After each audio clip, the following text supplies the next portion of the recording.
¿cómo le haces entender a la gente, volviendo al territorio, a Caballito, que dentro de esa unidad básica residen 3 muchachos que tienen los instrumentos necesarios como para hacer política y transformarle la vida? Es que los instrumentos tienen, ¿eh? O sea, las unidades básicas, por supuesto que las unidades básicas tienen agrupaciones políticas y están encuadradas en distintos espacios.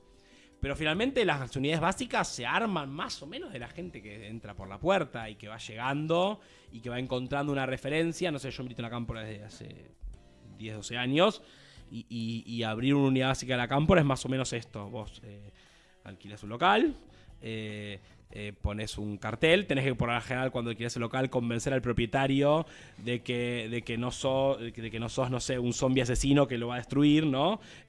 Porque está ese también muchas veces hay algo de prejuicio, aunque a veces no, a veces te encontrás con gente que dice, che, qué bueno, que van a hacer algo por el barrio, qué sé yo. Y una vez que haces eso, pones una banderita, un cartelito, una foto, en mi caso de Cristina, y abrís la persiana y la gente va viniendo. Y dice, che, vos que estás acá, hay una idea acá que me representa y a partir de eso vas construyendo. No es muy distinto a lo que hace un club de barrio, a partir de otra cosa que puede ser una clase de ajedrez, un babi, o una escuelita de básquet, que a partir de eso va juntando gente y, digamos... es que además termina mutando de eso, o sea, las mutuales terminan mutando en unidades básicas, al fin y al cabo. Digamos, uno podría decir, es verdad, una mirada acotada y restrictiva de la política tiene que ver con quién gobierna en una sociedad y nosotros elegimos, ¿no? La Argentina tiene un sistema político representativo, o sea, representa, pedimos a gente que hable en nombre nuestro, y esto más o menos funciona así, digamos, ¿no? O sea, vos elegís cada 2 años, 4, un tipo que se dedique las 24 horas por vos a todos esos asuntos de los que vos no te vas a ocupar. Eso más o menos es así, y la política a veces puede funcionar bien de esa manera, digo, un congreso porque es verdad que para resolver un problema, por ejemplo, como cómo adaptar la educación secundaria a las nuevas necesidades del mundo del trabajo y a los nuevos desafíos de la ciudadanía en tiempos digitales, por decir 2 cosas, eso requiere que alguien se siente y se dedique todo el tiempo a estudiar ese tema. Sí. Y que hable con todo el mundo, y que lea todo lo que está escrito, y que vea que se hace en otros países, y que mire y que mire quién está trabajando en eso en las universidades, quién está trabajando eso en los barrios, y que después se discuta con otros partidos para pensar qué es lo que piensan esos partidos para poder construir una mayoría de no sé cuántos diputados para sacar una ley.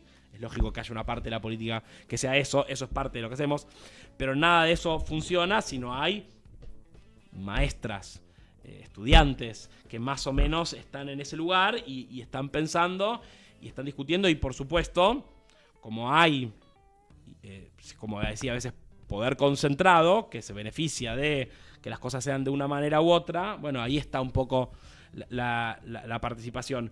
Obviamente estamos viviendo una etapa de mucho descrédito de la política, ¿no? Y entonces la política en un punto, ¿no?, tiene hoy una asociación a algo turbio, oscuro, inútil, ¿no? Por eso, no sé, fueron las elecciones hace 2 semanas y de 35, 36 millones de personas anotadas para votar, votaron 24, 25. O sea, ¿qué quiere decir? Que a los 12 millones de personas eligieron no ir a votar por decir, no sé, ¿qué es la política? Me chupo un huevo, ¿no? O no sé. O no me sirve, o no me acordé, o no me importa, o no sé, o capaz mejor ni me meto en eso. Estamos viviendo en una etapa donde reina un sentimiento que no sé si es antipolítico, o hay una parte de eso, pero también hay algo de desinterés con la política. Como que las cosas se resuelven por otro lado, ¿no? Eso puede ser, que además puede ser que vivamos en una época donde la política tiene menos capacidad de resolver problemas, ¿no? Si uno vive con los telefonitos, y dije, son 5 empresas más o menos que deciden el rumbo del mundo. Cuando yo tenía su edad, no existían las redes sociales, por ende la identidad de uno estaba dada por qué. O sea, no sé, ¿quién decía quién eras vos? El DNI. Y las personas que no tienen redes sociales es como si no existieran, ¿no? Claro. Eso es rarísimo, ¿no? Que la existencia en el mundo digital nos da... Bueno, y la capacidad de los estados de meterse en ese mundo. Digo, pasan muchas cosas. Sí, parte del desafío, me parece, en un momento donde vos tenés, no sé, 8 o 10 años, donde el salario medio está en caída, ¿no? El desempleo, por lo menos en los últimos 2 o 3 años, está en aumento, el endeudamiento está en aumento, las perspectivas políticas parecen cerrarse. Bueno, también es parte del desafío de la política, de quienes se dedican activamente a la política, a mostrar resultados, digamos, de alguna manera, ¿no? En lo macro, en lo micro. Las unidades básicas son máquinas de producir resultados en lo micro, en el sentido de que cuando buscas una silla de ruedas, por lo general se consigue la silla de ruedas. Y cuando hay un conflicto en un barrio por, no sé, una torre que va a romper una manzana o una cloaca que no funciona, los espacios políticos tienden a ser capaces de producir resultados en lo chiquito. Pero bueno, eso también está todo un poco medio en crisis. Claro, en definitiva es hacer ruido. Somos 3 gatos locos, 4 en una unidad básica. Lo que podemos hacer es llevar los reclamos que nos traen, intentar que se hagan posibles y si no, instrumentarlos por nuestra propia cuenta. Y con esto yo pienso está perfecto. Obviamente que uno depende y confía también en las capacidades individuales que tiene esa pequeña comunidad que se organiza en la unidad básica. Pero también pienso en otra cosa, que es la formación de cuadros políticos. Porque esos pibes que hoy en día hoy pueden estar en el territorio, mañana quizás pasen a ser conductores, gobernantes, lo que sea. Y yo digo, ahí el peronismo, ¿cómo y dónde forma a sus futuros cuadros políticos? Porque muchas veces esperamos que venga un iluminado, un conductor de la nada, un Perón que surja, pero muchas veces lo que tenés que hacer es generar las condiciones necesarias para que ese tipo de personas pueda surgir. A mí me cuesta ver hoy en día en el peronismo un pensamiento resolutivo hacia este conflicto que quizás el día de mañana no lo tengamos que afrontar, pero quizás pasado, cuando notemos vacíos en el poder, no hay, por supuesto, pero hay algún conductor que no tenga las capacidades suficientes que nosotros queremos que se necesitan, y falta formación, faltan pibes, faltan cuadros, faltan líderes. ¿Cómo formamos a esos pibes? ¿Dónde están esos espacios? ¿Hay que crearlos? ¿Existen? Y yo, dale. De paso, quiero agregar algo, Sí, porque sí. me Si era interesó esto poco, que te dijiste sumo sobre el desinterés en la política, y teniendo en cuenta que estamos en un contexto de que básicamente pibes de nuestra edad, un poco más, un poco menos, casi que la tienen como mala palabra en muchos lugares, porque por más que seamos un país, como vos dijiste antes, muy, muy politizado, con mucho movimiento, hoy por hoy hay cierto desencanto. ¿Cómo puede ser que se generen estos nuevos movimientos si no hay tanto interés? Si hay gran parte de la gente que quizás lo piensa como algo ajeno, que ve a la política como algo de, bueno, venga el que venga, yo me tengo que arreglar, y hay un pensamiento quizás más individualista. ¿Crees que es algo de la generación? ¿Crees que es algo de la política actual? ¿Crees que es algo, no sé, por qué crees que sea este desinterés y cómo crees que se puede, digamos, resolver, ¿no? Bien, ok, Son dos preguntas largas, perdón. No, está bien. Formación de cuadros y No, individualismo pero está bien. político. Porque por ahí pasamos de algo más abstracto, que era lo que veníamos charlando antes, a como cosas por ahí más concretas. Mira, yo lo voy a pensar en estos términos. Primero, la Argentina viene de, por lo menos, vamos a decir, desde el gobierno de Macri en adelante, ¿no? Gobiernos que prometen cosas en lo que te dicen en el papel, que después no se traducen, ¿no? en mejoras concretas, y que puedan medirse lo que un gobierno te dijo que iba a hacer para lo que vos lo votaste en función de sus resultados. No sé, Macri era pobreza cero, derrotar al narcotráfico y unir a los argentinos. Esas eran las propuestas, en más o definitiva, menos. lo que se le reclama no es el hecho de haber mentido, es de no haberlo hecho. Digo, por más que diga, vamos a bajar la inflación en 6 meses, si lo hizo al mes 7, es virtuoso de todos modos. Hay algo, hay una... Es maravilloso. ¿Cómo se llama este buen hombre? Se me fue. El francés que estudió la democracia en América. ¿Cómo se llamaba? Buscalo, tenés Democracia la en compu. América del francés Tocqueville. La paradoja de Tocqueville. Es un concepto de la ciencia política, de la filosofía política. Tocqueville es un francés que en el siglo XIX va a visitar los Estados Unidos. Y descubre que está interesado en por qué los norteamericanos, Él es un francés que viene de la Revolución Francesa, imagínense, una cosa potente, poderosa, descabezando reyes, ¿entendés? Como movilizaciones, quilombo, toma de ciudades. Tocqueville está muy interesado que en la sociedad norteamericana hay mucha gente que participa medio a nivel local, ¿no? Que está metida en, por decirlo así, como sus unidades básicas, ¿no? Sí. Tocqueville descubre una cosa que dice, che, cuanto mejor está un pueblo, una localidad, una parte de las que visito, cuanto mejor está económicamente, socialmente, más gente hay participando. Y cuanto peor está, cuanto más desigualdad, miseria, pobreza, malestar hay menos gente participando. Y el tipo dice, ¿no tendría que ser al revés? ¿No tendría que ser que cuanta más injusticia hay, cuanta más pobreza, más desigualdad, más ignominia hay en una sociedad, ¿no debería haber más gente queriendo como involucrarse para resolver esos problemas? Claro. Esa es la paradoja de Tocqueville. Es interesante pensar que, digamos, porque intuitivamente, ¿no? Uno quisiera dedicar tiempo que por ahí podía dedicar a, no sé, ir a jugar a pelota, estar jugando a la PlayStation, estar con los amigos, con la familia, no sé, a ir con otros, a organizarse para alguna cosa, que uno dedicaría tiempo a eso si está peor, ¿no? Su situación general, familiar a su alrededor, que si está mejor. Pero hay otra forma de pensarlo, que es el chiste de la paradoja de Tocqueville, que es que cuanto más participar logra resultados, más incentivos hay para participar, ¿no?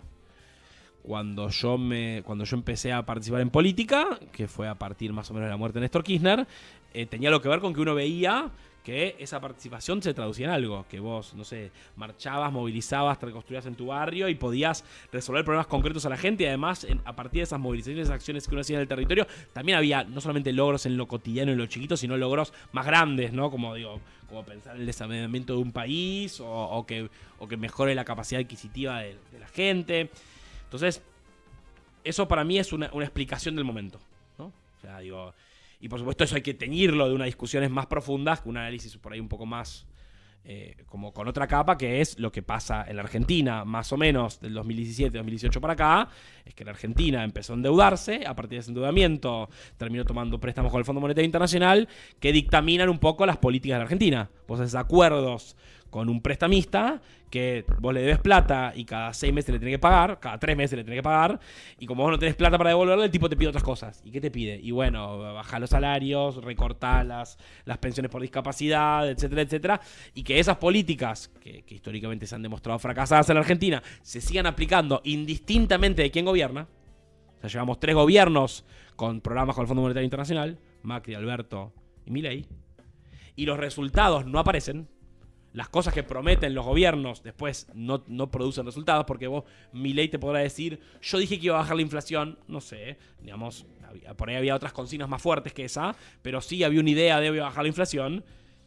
Y es verdad que el INDEC ahora mide y te da 2.1, creo que fue el último dato de septiembre, pero vos estás peor.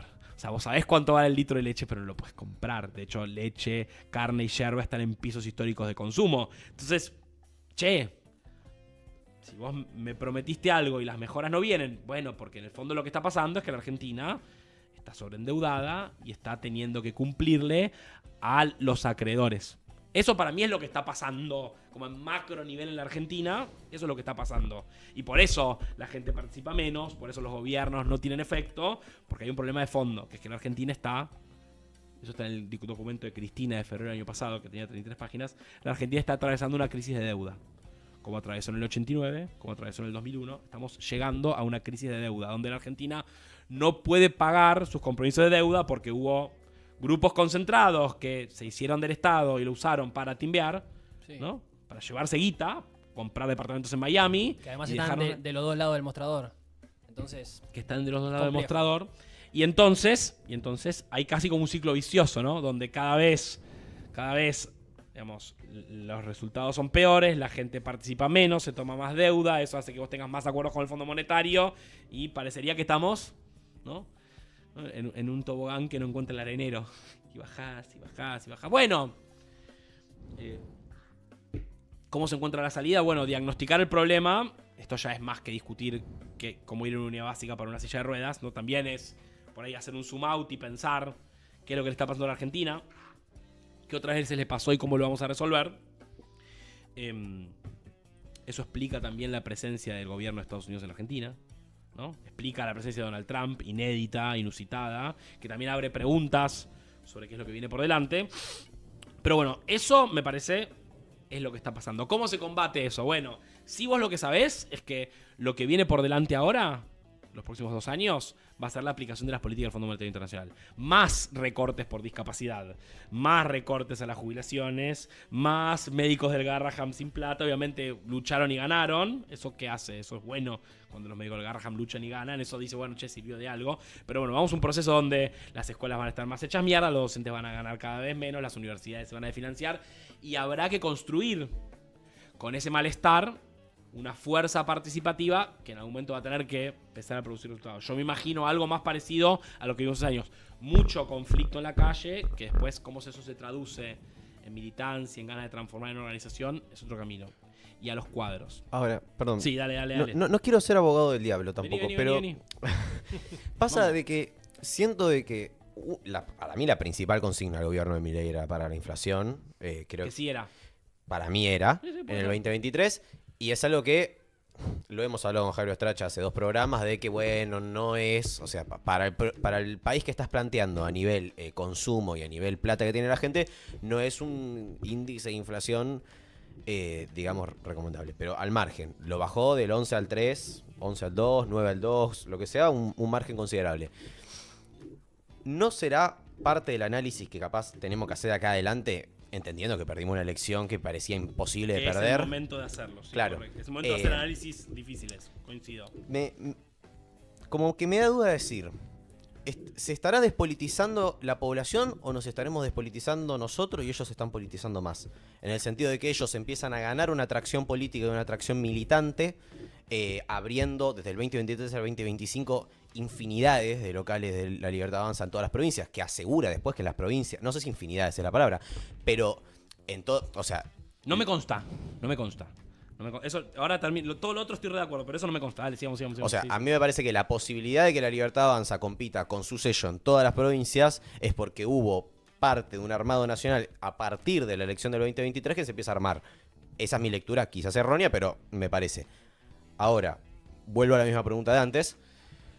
Si una de las consignas se consigue, vamos a decir, y el resultado les da la derecha a ellos, ¿cuál es la lectura nuestra? Sigue siendo que se despolitiza porque la política no cumple. Sí, yo creo que sí, mira. Análisis de resultados electorales. Por eso para mirar. Si vos mirás la participación electoral, que era lo que charlamos un ratito, vos viste que, digamos, cayó un 7%. Fue la elección con menor participación en la historia de las elecciones. Eso te dice algo sobre el entusiasmo. Seguro. ¿No? Punto 1. Punto 2. Si vos mirás la composición del voto de Javier Milei, estamos en la ciudad de Buenos Aires, así que puedo hablar un poco de la ciudad. Mirá. Cuando vos hacías cuando vos querías predecir el voto de Mauricio Macri en la ciudad de Buenos Aires, funcionaba más o menos así. Vos agarrabas el barrio más rico con menos necesidades insatisfechas, viste que se usa como este concepto en la sociología, las necesidades básicas insatisfechas. Sí. El barrio con menos necesidades básicas insatisfechas y el barrio en el que mejor le iba a Macri, vamos a decir, al antiperonismo. Y vos vas a el barrio con más necesidades básicas insatisfechas y el barrio en el que peor le iba al antiperonismo. Vos ponías en un gráfico, ¿no?, las escuelas y con el censo mirabas dónde estaban ubicadas y a partir de eso mirabas cómo vivía la gente más o menos alrededor, ¿no? Y las ponías según sus necesidades básicas y te daba que cuanto más problemas tenía un lugar, ¿no?, más votaba al peronismo y cuanto menos problemas, más votaba al antiperonismo. Sí. Javier Milei fue algo distinto. Javier Milei en 2021, si vos mirabas el voto ese original en la Ciudad de Buenos Aires, te daba re interesante. Te daba una mancha muy parecida en todos los barrios de la ciudad. Muy parecida. Entre 10 y 15 puntos en todos lados. O sea, había un descontento generalizado, o había un entusiasmo, un interés generalizado por Milei, que existía en Recoleta y en Lugano por igual. Estoy hablando de la ciudad, ¿no? Pero se puede hacer recontra extrapolar esto a nivel del resto del país. En Recoleta y en Lugano había un entusiasmo parecido. 10% de la gente. Y en el 23 pasó algo re flashero. Que en las PASO, eso empezó a tener más interés en el suroeste de la ciudad. Mataderos, Liniers, también en Lugano, algunos barrios populares. ¿Se acuerdan que había un momento en los 2023 que veías tipo, no, boludo, lo votan a Milei en las villas? ¿Se acuerdan de ese momento? Sí, me acuerdo. Sí. Eso existió. Pero cambió. Pero cambió. ¿Y por qué? ¿Cuál Bueno. es tu lectura de esto? ¿Qué lectura hago yo de los resultados electorales? La Argentina tenía más o menos 3/3 en las elecciones de 2023, ¿no? El tercio del peronismo, el tercio del antiperonismo y el tercio, Cristina le decía, pospandémico. Es interesante el concepto de pospandémico. Que tenía gente de todos los sectores sociales, era bien transversal. Ricos, pobres, gente con un título universitario y gente que no terminó el secundario, gente, o sea, como si una gran coalición, dice la ciencia política, un gran grupo de gente toda heterogénea, toda distinta y todos elegían a Milei. Vos mirás eso y decías, fa, mirá lo que armaron los tipos, ¿no? Eso se está desarmando. Los bots, lo voy a hacer, pero con una trincheta, voy a hacer números más o menos. Milei tenía en el balotaje de 2023 14 millones de votos. Ahora tiene 9, más o menos. Sí. Tenía 14, ahora tiene 9. De esos 5 millones de votos que perdió, o sea, la suma de Bullrich y Milei, sí. Hay una parte de esos 5 millones de votos que perdió, pequeña, que se fue a expresiones como las Provincias Unidas, Schiaretti, no sé, Puyaro, todo eso, ¿no? Y hay 3 millones de personas que no fueron a votar. De las que fueron a votar a Milei principalmente. Hay más o menos 3 millones de personas que votaron a Alberto en 2019, que en 2023 votaron a Milei y que ahora no van a votar. ¿Qué me dice eso? ¿Qué me dice? Y de hecho, si vos, no sé, mirás lo que pasa cualquier móvil que pone un micrófono en la calle, o la experiencia territorial militante en mi barrio de hablar con gente repartiendo un volante, ¿qué te encontrás? Que los votantes de Milei les costaba decir que lo iban a votar y que las motivaciones que expresaban para votarlo eran que no era lo contrario al peronismo. Eso es lo que yo vi y lo que más o menos me dicen los datos, que es, el gobierno de Milei genera un entusiasmo social popular. ¿Abren unidades básicas? No abren unidades básicas. O sea, abren un local por provincia, capaz un local por ciudad, donde abrieron para las elecciones y después vuelven a cerrar. No hay procesos de participación política territoriales masivos asociados a Milei. Eso no existe. Hoy no existe. Puede existir y podría haber existido. Cuando veías al principio la Fuerza del Cielo, veías cómo juntaba gente en Parque Lezama, eso podría haberse traducido en... También el gobierno de Milei eligió no apostar a eso, ¿no? No apostar a esos pibes que se organizaban y se armaban con ideas para mí horrorosas, pero que igualmente se organizaban. Karina no les dijo, vayan a hablar unidades básicas, ¿no? Sí, les dieron la espalda y de hecho los ningunearon porque a todas las cabezas de esos movimientos no le dieron un puto lugar en las listas. Porque yo creo que en la cabeza de los jefes de Milei, lo deseable es un país donde participe menos gente. Es deseable un país donde vote menos gente, participe menos gente, haya menos gente en el centro de estudiantes, haya menos unidades básicas, sea un país donde la gente se desentienda más de la política. Que haya una burocracia que administre la política. En nombre de los poderosos de la Argentina. Sí. Esto fue el distintivo de la Argentina y por eso la Argentina es un quilombo. La Argentina es un quilombo. Yo volvía para atrás, ¿no? ¿Vieron? Argentina es un país donde participa mucha gente en política. Sí. Esto explica parte del lío que es la Argentina, a diferencia de otros países, que son una estabilidad de mierda, ¿no? Por lo menos no quiero nombrar ningún país, y menos de la región, pero digo... Perú. La Argentina es un país con altos niveles de participación y conflicto, y que eso hace a un país enquilombado. La inflación crónica de la Argentina también es expresión de ese conflicto en la Argentina sobre si la Argentina va a tener una gran clase media o no. Si los trabajadores se van de vacaciones o no. Eso que no está resuelto en la Argentina, que otros países ya resolvieron. Mirá, Brasil es un país donde hay 200 millones de personas. Hay 50 que viven. Sí. Solo que vienen acá de vacaciones y... ¿no? Argentino, Messi. El brasilero contento que ves. El brasilero contento por dejar el ruido de ojos celestes, ¿no? Y después hay 150 millones que están en otra situación, ¿no? Y que por supuesto los gobiernos de Lula y todo lo que quieras, pero la clase media argentina, que es el producto del peronismo, eso que existe, que es una sociedad que no se resigna a un destino de desigualdad, eso está en tensión. Y por eso yo creo que finalmente Milei no desea que la gente participe demasiado. Sí, pero además yo igual retomo algo de antes. Además hay que entender que el liberalismo es un movimiento individual. Entonces la organización colectiva siempre va a estar en las antípodas de la organización de un movimiento liberal. Sí, puede Pero a ser. eso estoy yendo y Lo de tomo. hecho me retrotraigo a una de las primeras preguntas cuando hablamos de unidades básicas. Ujú. De la misma manera que el liberalismo perdió 3 millones de votos de una elección a otra, también pierde 3 millones de votos, o similar, Fuerza Patria. Olvídate. Entonces, y vuelvo porque capaz, no, o yo no termino de entender, o no importa, pero entendiendo que, de vuelta, la militancia ya no pasa tanto por. No es que no pasa por el territorio, sino que hay nuevas generaciones que no la conocen desde ese lado por la ineficacia de la política, lo que carajo sea, pero Ujú. que la gente no va a resolver sus problemas a algo de territorio. ¿No puede ser justamente que nos estamos perdiendo un fenómeno de politización de la derecha y despolitización de nuestro lado del peronismo por la falta de la eficacia del peronismo y por la idea de un país mejor que propone el liberalismo? Puede ser. No, a ver. No hay ninguna duda que algo de eso pasó después de la pandemia entre el 21 y el 23. Y sobre todo en sectores medios populares con varones jóvenes. No hay ninguna duda. Es un fenómeno global, pero en la Argentina fue repotente. Incluso, antes que Trump y Bolsonaro tuvieran jóvenes, el primero en tener jóvenes fue Milei.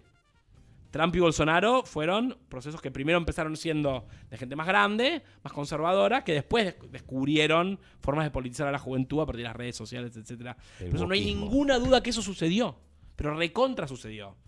Una politización oscura, si me preguntas a mí, ¿no? Una parte fue una reacción a la ola feminista anterior, otra parte fue una pandemia mal procesada colectivamente. Pero eso no hay ninguna duda que pasó. A mí me da la sensación de que ese proceso fue un proceso efímero. Esa politización.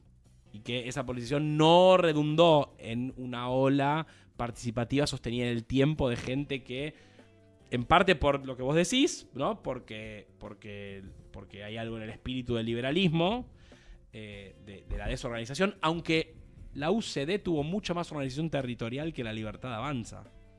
Hace 20, 30 años, que era un partido liberal clásico.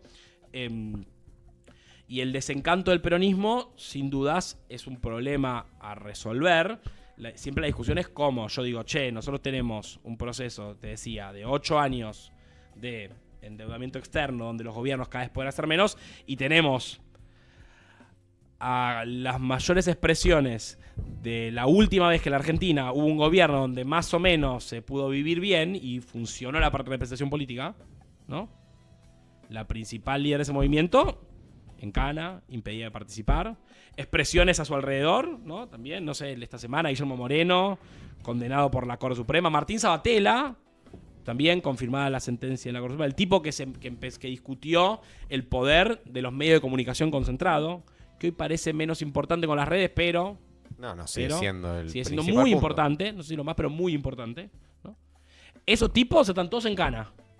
Además te sumo, Entonces, cara, Julio Devido, que ahora mismo con también la causa Cuadernos está el está tipo que involucrado. más obras hizo por la Argentina, en cana. ¿Cómo lo odian? El último ministro, el ministro de Economía, que logró recuperar las jubilaciones en la Argentina, estuvo en cana y está Amadou. impedido de presentarse elecciones a Maduro.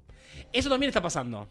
Pero- Entonces, ¿cómo le encontramos el agujero del mate en esta situación? Bueno, estamos en un momento de una avanzada del poder concentrado muy fuerte, ¿no? Y también estamos en un momento donde decíamos que la falta de resultados políticos genera un desencanto, una desilusión. Es un momento, por eso, mi lectura es, quienes tenemos conciencia de todo esto, ¿no? Quienes tenemos alguna conciencia de este mapa de peligro en el que estamos, ¿no? Bueno, quienes tenemos conciencia de eso tenemos más responsabilidad. Tenemos más responsabilidad de tratar de contar esto, de tratar de organizarnos, de tratar de ir a las unidades básicas, de tratar de sumar, de tratar de aportar. La historia argentina es una larga historia también de cómo en momentos difíciles las explosiones participativas abren caminos y las crisis, los grandes poderes concentrados en la Argentina también son medio pelotudos, chocan contra la pared, ¿no? Siempre hay espacios que se abren, oportunidades para que el pueblo entre por la ventana, digamos. Por eso es un momento que requiere mucha inteligencia. Lo que para mí no puede... contra lo que hay que combatir, lo que me parece que hay que combatir es una idea de esta política no sirve, necesitamos algo nuevo. ¿Qué es algo nuevo? No sé, algo nuevo. No, pará. Tipo, es el Fondo Monetario, la líder política más importante del país está en cana, impedida de participar. Esta semana le iniciaron un juicio nuevo que va a durar 4 años, ¿no? Son unos papelitos fotocopiados que se habían quemado y después aparecieron, donde dicen que un chofer, tipos escribían que no sé quién le dio plata, no sé cuánto, toda una mentira, ¿no? Y eso avanza y las posibilidades de la política retroceden. ¿Esto qué requiere? Bueno, requiere audacia, inteligencia, capacidad de interpretar las nuevas realidades. Y después sí, quienes tenemos noción de que esto es lo que está pasando, algún salto de responsabilidad de decir, bueno, ¿qué hacemos con esto? ¿No? Para mí, ahí te hago también la última pregunta. No sé si respondí tu pregunta. Sí, No sí. lo sé. Estamos medio en esa trampa. La ¿no? Y en descubrirlo también. ¿Cómo? En descubrir cuál es el panorama también. Es discusión, síntesis, análisis, todo. Es como... Y pienso en otros momentos de la historia argentina donde también hubo estas situaciones de desconcierto. Yo pienso mucho en la década de los 60. Sobre todo en el Onganiato. El gobierno de Onganía, ustedes saben, en el 66. Después de prohibir el peronismo durante muchos años, una década donde el antiperonismo prohibió el peronismo, a partir del 66 hay golpes militares que prohíben a todos los partidos políticos. Perón intenta volver, no puede, ¿no? Y hay un momento donde decís, che, parece que todas las puertas están cerradas, parece que no hay salidas. Bueno, y hay un texto famoso de Perón a 3 meses del Cordobazo que dice, che, loco, no la veo. Perón, carta a los compañeros. Dice, che, está difícil, yo no la veo, el pueblo está apático, pero, sigamos. No la veo, pero sigamos.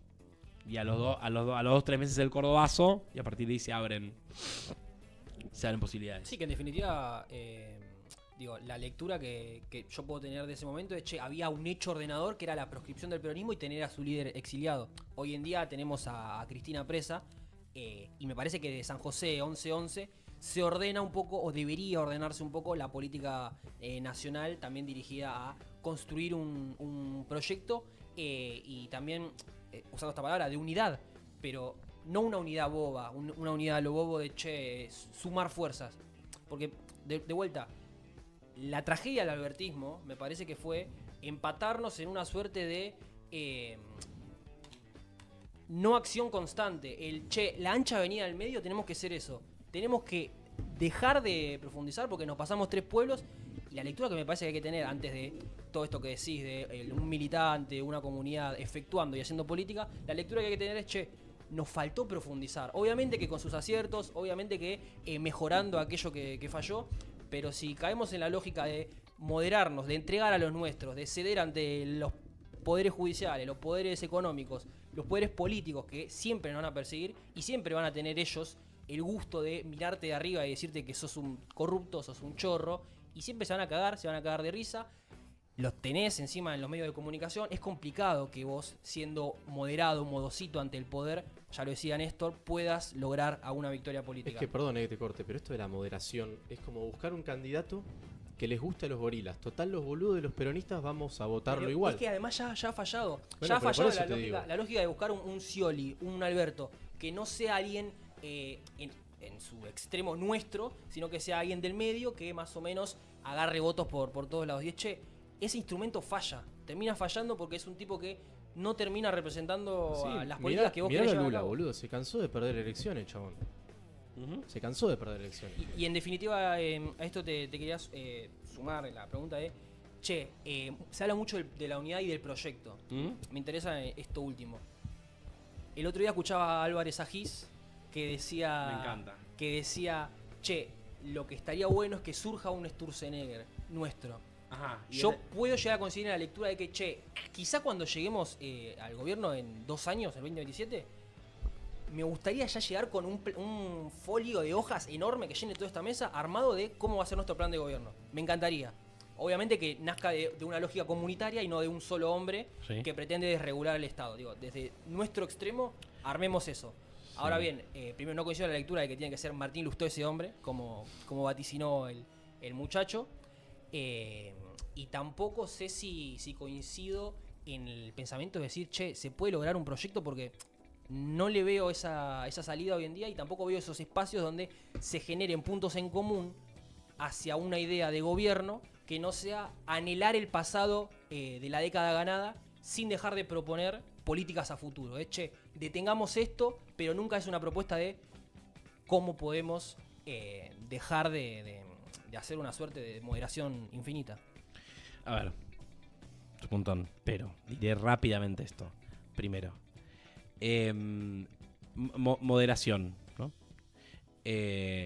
Si por alguna razón ganó las elecciones Javier Milei en la Argentina, si por alguna razón ganó las elecciones Donald Trump en Estados Unidos, Bolsonaro en Brasil, incluso Lula, es porque me parece que hay una lectura en términos generales de la sociedad buscando que las cosas cambien, no que sigan igual.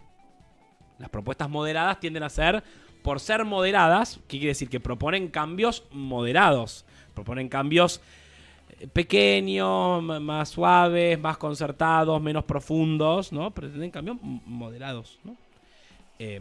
La sociedad no vota eso, y tiene razón en no votar eso, porque si vos tenés 10 años donde el ingreso medio en la Argentina cae, o sea, donde vos ya no puedes imaginarte que tus hijos vivan mejor que vos, sino que tenés que ver que tus hijos viven peor que vos. Y vos tenés 20 años y cuando tenés 30 vivís peor que cuando tenías 20. Eso no funciona, no hay país posible si vos mirás para adelante, y el que puede mirar para adelante, porque por ejemplo la gente que está endeudada está viviendo semana a semana, mes a mes. Entonces, primero, el diagnóstico de dónde estamos parados como sociedad, es lógico que hay que proponer soluciones de fondo a los problemas de la Argentina, y soluciones de fondo que tengan algo que ver con lo que le pasa a la gente. No el consenso de las exportaciones para, bueno, sí, obviamente eso es importante, ¿no? Pero en la vida cotidiana de la gente hacen falta soluciones más rápidas y más profundas. Eso a la moderación. Milei ganó también por eso. O sea, Chabonco tenía una motosierra, ¿me explico? Sí, quería quemar el Banco Central. La gente que anda con una motosierra saca 0,3% de los votos por lo general. Biondini se presenta a elecciones desde siempre, ¿entendés? Los nazis locos por derecha y por izquierda siempre están. Y siempre sacan 0,3. Que el chabón con una motosierra haya ganado significaba que en la sociedad había una necesidad de cambio tan profundo que eligieron más o menos al menos normal de todos, ¿no? Al menos moderado de todos. Eso punto uno. Segundo, a lo que vos decís sobre la moderación, etc. Más allá de las discusiones de la interna que consumen, me parece, gran parte de las redes sociales y los medios de comunicación, etcétera, que ponen a la parrilla al peronismo, después de poner a la parrilla a Cristina, ponen a la parrilla al peronismo y decretan su autodisolución por internas, qué sé yo.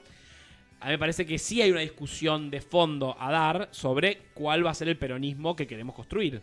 Porque yo decía hace un rato, che, si nosotros vemos gobierna el Fondo Monetario y Cristina está en cana, y digo, hay que hacer algo nuevo, eso nuevo es Martín Lustó. O sea, hay una tendencia de los poderes concentrados en la Argentina de domesticar al peronismo y de cerrar la domesticación del peronismo. ¿Y cuál es el fin de la domesticación del peronismo? Cuando el peronismo acepta que las decisiones las toma el Fondo Monetario, que Cristina está en cana y que el ministro de Regulación es Martín Lustó. El embajador en Estados Unidos de Macri. Que además se presenta en elecciones y saca 4 puntos. O sea, darle los votos del peronismo a los gorilas para que hagan el plan del Fondo Monetario con Cristina en cana. Eso existe. Existe como un proyecto del poder económico para el peronismo. Que el peronismo sea eso, o sea, deje de ser el peronismo. Deje de ser la promesa de cambiar la ecuación en la Argentina. La Argentina más o menos funcionó en las décadas donde la gente organizada a través del peronismo logró cambiar la ecuación con líderes, conductores, como bien vos decías. Bueno, esa estrategia de domesticación del peronismo, vía el endeudamiento con el Fondo Monetario, vía la proscripción de Cristina, y vía ahora el pedido de renovación de saco y corbata, porque Sturzenegger es un empleado de las grandes corporaciones. Sturzenegger no escribió la ley base. Mentira. La ley base se escribió en los estudios de abogado de las empresas. Estaba en el Word, estaba en el Google Drive el control de cambios que escribían los abogados de las empresas. Es mentira lo de Sturzenegger. Es una mentira para TikTok. Ese proceso de investigación del peronismo es un proyecto del poder y está en marcha. Y está, por momentos, cuando yo escucho hablar a algunos compañeros, me parece que están triunfando. Cuando los compañeros se domestican, se autoproscriben a sí mismos y dicen, no, bueno, en realidad no, Cristina, Néstor a partir del 2006, lo de la Aña, y la verdad que Moreno, unos globos que decían claramente, Moreno, un tipo No, el INDEC, por favor, el INDEC, no, terrible, todo terrible. ¡Flaco! Tipo, el salario en dólares más alto de América Latina. ¿Me entendés? Que ponía satélites en el espacio, los jubilados estaban bien. Los pibes tenían computadoras, la cosa funcionaba. Y por eso están todos en cana. Lo último sobre la formación de cuadros que vos me decías. En el peronismo, en la tradición militante del peronismo, o sea, no la tradición cultural del peronismo, ¿no? La tradición militante del peronismo, siempre es muy importante. Perón decía, ustedes conocen una frase de Napoleón, ¿no? Napoleón decía, en el ejército de la revolución, ¿no? Todo soldado tiene en su mochila el bastón de mariscal. ¿Qué quiere decir? Que son todos iguales, ¿no? Hay una igualdad política. Eso decía Napoleón sobre su ejército. Obviamente Napoleón decía, emperador soy yo, ¿no? Perón también decía, todos tienen bastón de mariscal, no tienen bastón de conductor.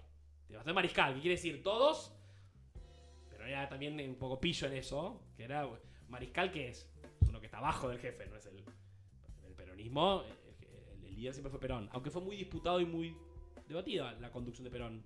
Durante, sobre todo esa década que les contaba de los 60, fue una década donde mucha gente decía, bueno, Perón está afuera, qué sé yo, ¿viste? Está todo bien, tiene 70 años, está en Madrid, está difícil, estamos acá, veamos qué hacemos. Al viejo lo queremos, no se puede vivir del pasado. Esa tendencia existió en el peronismo, la tendencia a la integración, al régimen de proscripción, eso existió. La tendencia al disciplinamiento del peronismo, porque conviene negociar con el régimen de proscripción, y si yo negocio por ahí me va mejor que si combato, que si resisto. Eso en el peronismo también existe, la tensión entre resistir e integrarse. Un libro famoso de Daniel James, Resistencia e Integración, que es una reivindicación de la integración. Yo acá la estoy un poco caricaturizando. Que hay muchos compañeros que por ahí de buena leche dicen, bueno, loco, Cristina está presa, no puede ser candidata, que sea otro. ¿Vamos a aceptar eso? Eso tiene consecuencias, Aceptar la cárcel de Cristina, su proscripción, ¿no? Y aceptar a Lustó de ministro de no sé qué. Estamos bajando la bandera y que sumamos la bandera yanqui, porque perdimos. La formación de cuadros. Es algo además que fue como primera, segunda pregunta. Vuelo. Dale. Cuadro, ¿qué es un cuadro? Es una pregunta para mí siempre interesante. Un cuadro que se colga en una pared. No sé. Sí que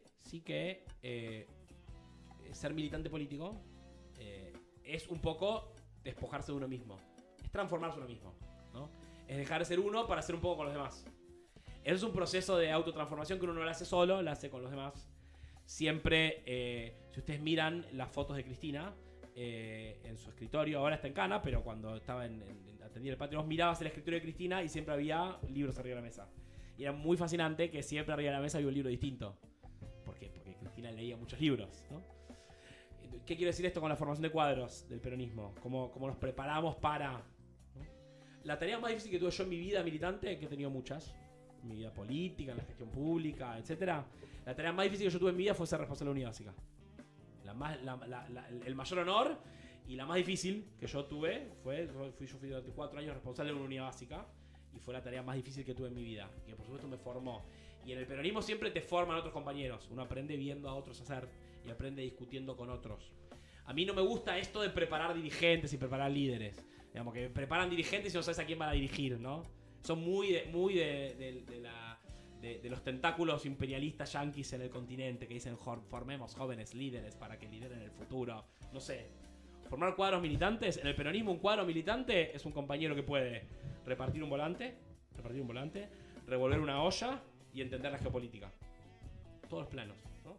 Uno puede mirar porque la acción política, ¿no? La acción política, por lo menos para el peronismo, es poder mirar una realidad desde todos los planos. No es más importante el funcionario público que el responsable de la unidad básica. Todos tienen una tarea que cumplir. Todos tienen que tener un sentido de todo. Por eso todos tienen que estar muy preparados. Si uno quiere ser un cuadro del peronismo, yo no sé qué es un cuadro, yo no creo serlo, pero sí me parece que requiere sí mucho esfuerzo de autodisciplina, de esforzarse por leer, por interpretar, y obviamente que el peronismo le debe a sus militantes, ¿no?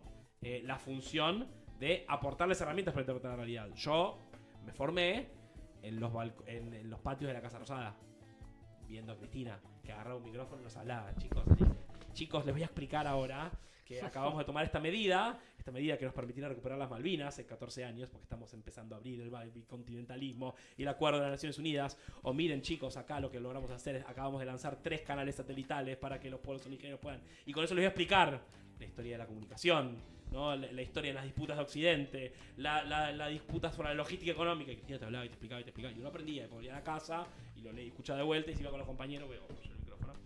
Pero bueno, uno se formó también escuchándola a Cristina y discutiendo con los compañeros y compañeras. Es muy importante, porque si no hay que desmistificar, ¿no? que la formación es escuchar clases. La formación política es distinta a la formación académica. La formación académica busca otra cosa, es la ciencia, ¿no? Por hipótesis, qué sé yo. La formación política, ¿qué es? Es la preparación individual y colectiva para tomar acciones colectivas, para interpretar una situación. Bien. ¿No? En el marxismo es la idea del discernimiento. La formación política te permite discernir una situación, entender qué está pasando, sobre todo para entender qué hacer. Eso no se aprende solo en los libros. Está en los libros. Se aprende un poco en las unidades básicas, viendo hacer a otros, discutiendo con otros, probando y fallando. El peronismo tiene una tradición de formar sus cuadros, no en las universidades del extranjero, como hacen los liberales, no tanto en las universidades, aunque hay algo de eso que sucede, sino se forman un poco en el combate, ¿no? En esta resolución de problemas pequeños y grandes, lo que no quita que hay que hacer mejores y mayores esfuerzos por producir mejores instrumentos de formación política para esta etapa, que es un tema que me preocupa y me ocupa. Excelente. La preocupación de si llegabas o no a resolver el cubo fue. No fue llegué, saldada. boludo, fue un desastre. Hice un tercio. No te hagas Es un problema. tercio. Aprovecho para mandarle un saludo a la gente del chat: Camila, Agustín, Maxi, Laura, Monsi, Facundo también, Silvina, un saludo a todos. La verdad que yo me quedé sin preguntas, no sé qué tal ustedes. Estamos un poco pasados de tiempo, pero bueno, quisimos extenderlo un poco más porque lo vimos que propiciaba para eso. Te agradecemos por haber venido, Manu, un fuerte aplauso para ti. Ustedes, chicos. Gran remera, te halagaron la remera. Ah, sí, loco, el necro. Mirá. ¿Conocen o no? No tengo No, pero el chat sí. halagaron en el chat. ¿El chat sí? A ver. Sí. En una de Dijeron esas. buena reme. Sí, olvídate, papá. El necro, un Monkid, miren. Este domingo toco en Quilmes, creo. No, yo no llegaré a ir, pero les recomiendo. No sé si son ustedes del rock. Sí. Sí. Sí. Y de Quilmes. ¿Y de Quilmes? Muy bien, bueno. Yo de pibe escuchaba una banda que se llama Fan People. Hardcore gay antifascista. Mira. Hay que ser hardcore gay antifascista en el 92, Hay que ser hardcore gay antifascista. No es ninguna pose. Ninguna pose, hardcore gay antifascista. Boom Moon Kid, el necro, que fue el cantante de Fan People, hoy es un exponente del hardcore. Todavía creo que sigue siendo hardcore antifascista. No sé, alguna vez tuvieron la experiencia de estar en un recital donde te cagás a piñas y después... No particularmente, digo, piñas. Con amor, con gay fascista. Ah, sí, bueno. Sí. Un codacito Piñas con amor amoroso. y después un mosh donde terminás arriba del escenario. Te abrazás, te tirás. Conozco el concepto, no estuve. Muy recomendado la experiencia del necro, la experiencia de un Kid. Yo diría un verdadero libertario en la Argentina, ¿no? Que tiene una tradición de libertarios no liberales. El necro es uno de ellos. Así que les recomiendo. Si quieren, Esa es la Reco Babel del día. Spotify, hacerse un Moon Kid. Mira, te pongo un tema, mira, para cerrar. El disco se llama Frisbee. Y por ahí, para cerrar un poco la charla de hoy, hay una canción del necro en un disco que se llama Frisbee del 2009 que se llama Lo único feo es no tener por qué vivir. Vale. Lo El único tema feo es no va a tener por qué cerrar. vivir. Te lo tiro para que lo piensen. Bueno, muchísimas gracias por venir. Ustedes, Siendo chicos. las 4:21, cerramos esta primera parte del programa. Vamos a la tanda de hoy. Igualmente, quiero recordar que tenemos un alias bonito. ¿Querés decir cuál es nuestro alias? En el Proyecto cual pueden donar. Punto Babel, para que no vuelva a pasar lo que pasó en este programa Exactamente. de precarización absoluta de estudio. No. Pero sí, pueden aportar lo que quieran a este proyecto hecho a pulmón, como todos los viernes. Pueden escribir lo que quieran opinar de coyuntura, lo que opinaron de la entrevista al número... Ayúdame, Toto. Sí. 11 20 20 90 42. Sí, creo que lo dijiste. Soy un perfecto. crack, boludo. Soy un hombre de la radio. Bueno, Y bueno, vamos a la tanda con el tema Dale, que vamos a la ha tanda propiciado con el tema que Manuel propició Saralegui. nuestra operadora también, creo. Un saludo a Valen también, que Hola, está Valen, detrás de ¿cómo cámara estás? haciendo posible esto dentro de lo que se puede. Vamos a la tanda primera de este día y ya volvemos con más. No se vayan, que ya venimos con más Babel. Chan, chan, chan.